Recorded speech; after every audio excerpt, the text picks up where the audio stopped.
नमस्कार मित्रांनो, तुम्हाला माहिती आहे का जगातील तिसरी सर्वाधिक बोलली जाणारी भाषा म्हणजे आपली हिंदी होय.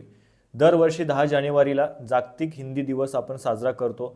पण 10 जानेवारी हा दिवस आपण का निवडलेला आहे, त्याच्यामागचं नेमकं कारण काय आहे? त्याचबरोबर जगातील असे कोणते देश आहेत की ज्या देशाने या हिंदी भाषेला अधिकृत भाषेचा दर्जा दिलाय? भारताबाहेर असे कोणते देश आहेत ज्यांनी हिंदीला अधिकृत भाषेचा दर्जा दिलाय? अशा सर्व गोष्टींचा रंजक इतिहास आपण आजच्या व्हिडिओमध्ये पाहणार आहोत. व्हिडिओ शेवटपर्यंत पहा.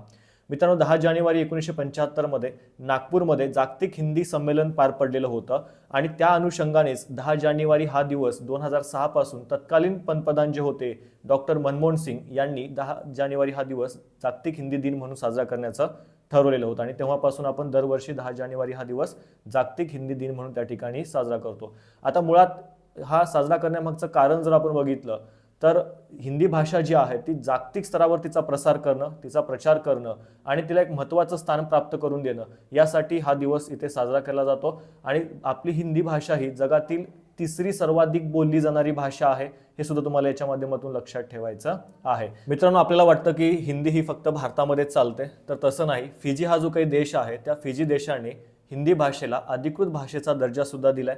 त्याचबरोबर मॉरिशस असेल, गयाना असेल, त्याचबरोबर नेपाळ असेल, यासारख्या देशांमध्ये सुद्धा मोठ्या प्रमाणामध्ये हिंदी भाषा बोलली जाते. धन्यवाद.